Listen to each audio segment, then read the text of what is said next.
Hi mga karagrag, welcome back to my vlog. Isang magandang gabi sa inyong lahat mula dito sa Lasak City. At ito na nga mga karagrag, mabilis ang pakipagchismisan ko sa inyo. For tonight's vlog, hahabol tayo sa mga kaganapan, mga kontrobersiya, mga paiskandalo at intriga na pinag-uusapan ng mga active na mga chismoso at mga chismosa sa social media, mga karagrag Hagardo versus sa Sikuragan, pero lalaban tayo para sa pangkabayan showcase, para sa ekonomiya. Eto na nga mga karagrag, dahil nga sa kontrobersiyang documentary na pinalabas ng Crack in the Crown, yung sa sa Miss Universe, tungkol nga doon sa mga baho na nilabas nila, di ba? Yung taga Paraguay na kung saan may utang galore itong si yung presidente ng Miss Universe Organization, yung mga maiskandalong shiner niya, mga intriga na kung saan grabe. Para masabi natin, halaka, kaya hanggang saan lang kaya ang itatagal ng Miss Universe pageant sa Sitang era at Raul era, mga karag-karag. So base nga doon sa mga pakontrobersiya na yun, nagpalabas din ng paorasyon galore ang Miss Universe Organization na kaba-haba at ang liliit makabudlat sa imong mata. Diba? So yun, sa paorasyon galore nila na statement na pinost sa social media na kung saan talagang pinanindigan nila na walang katotohanan, na kasinungalingan, na gawa-gawa lang yung mga pagganon, diba? So sa pa-interview ngayon na mapanood ninyo ni Pads Raul, mga karag-karag, kung gaano nga ba katotoo itong mga binatong kontrobersiyang pa-documentary sa Miss Universe Organization. Nako, panoorin nyo ang linyahan ni Pads Raul. Watch this. Ayer nos cayó una bomba con un documental que salió en Hulu sobre la organización Miss Universe, que está armando un revuelo tremendo. ¿Cuál es tu reacción a este documental? Es la verdad lamentable, completamente falso.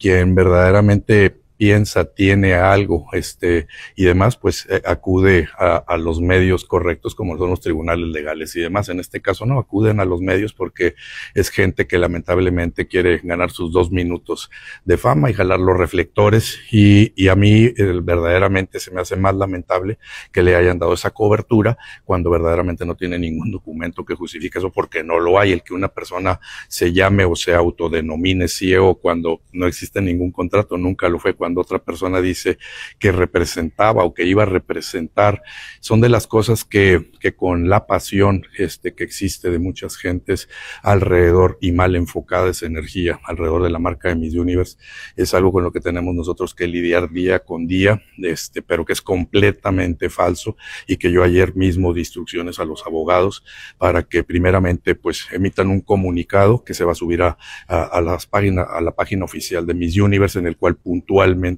explica y se pronuncia sobre eso, para evitar darles a ellos más reflectores, y seguido de eso pues para que tomen acciones, porque pues eso que están haciendo sabemos verdaderamente que lo que intentan es llamar. Mga karagrag, narinig na ninyo ang paorasyon galore ni Pads Raul tungkol nga sa padokumentaryong nilabas nila tungkol sa Miss Universe Organization na kung saan false.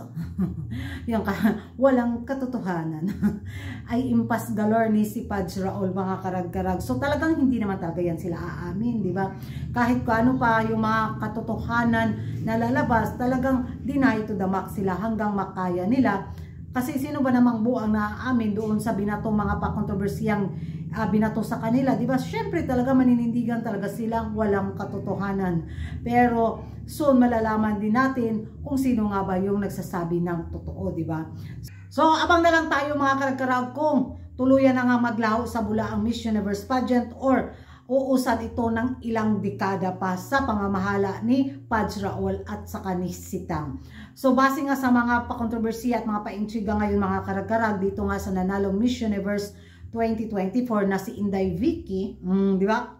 Nako, sa kanya mga photoshoot galore, mga karag-karag, sa kanya mga pa-eksena galore na kung saan very glamorous, very Barbie kaayo si Inday Vicky natin, si Miss Universe 2024. Hindi naman talaga maipagkaila na Barbihan ang face lock ni Inday Vicky natin, mga karag-karag. gandang babae talaga. Masabi natin ay jackpot si Pads Raul nito na magkatiba-tiba ang maging profit nila sa Miss Universe organization sa mga pa-endorsong magaganap kung may kukuha nga kay Inday Vicky.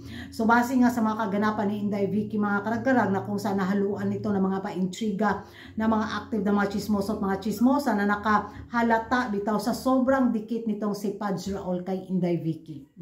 Matandaan natin mga karagkarag noon sa nanalong Miss Universe, ang ano talaga face lock din ni Sitang yung laging nakachapiron sa mga beauty queen, di ba? So sa taon na tong mga karag-karag na wala ang face lock ni Sitang, hindi na siya chapiron ng mga reigning Miss Universe queen, ngayon na naman pumalit si Pads Raul. Hindi siya yung may-ari, siya yung chaperon ni Inday Vicky. Grabe kumakadikit. Hindi naman sa pang-ano, pero nakaka-intriga yung very close kay siya ni Inday Vicky. Uy, anyari Pads Raul. Ayos si Pads Raul mga karag-karag. Para bang, uy, laka si Pads Raul. Uy, para bang, the way siya, how bitaw mo, dikit kaayo ni Inday Vicky. Kaka-awkward eh. Yan lang yung mga sa mga mata nating mga chismosa at mga chismosa, parang may-ari ka tapos ikaw yung tabi-tabi ni Inday Vicky. Tabi-tabi din Pads Raul. Hayaan mo yung mga assistant mo yung mag-alalay kay Inday Vicky. Bakit para na siyang para siya bang yun lang, sa sariling opinion ko lang mga karag-karag bilang isang chismosa. Diba, ewan ko sa inyo kung ano yung magiging komento ninyo sa pachika ko sa inyo sa gabing ito. Mag-ingay tayo sa comment section kung kayo rin ba ay nakahalata dito sa pagka very close ni Pads Raul kay Inday Vicky. Bantay sarado ang mga chismosa at mga chismosa. Andun talaga siya, presence talaga yung pagiging Pads Raul niya. Ay, damot lang. And thank you for watching mga karag-karag. See you in my next vlog. Kung hindi ka pa nakapag-subscribe sa YouTube channel ko, don't forget to like and subscribe Kuragan Karag. And bye-bye.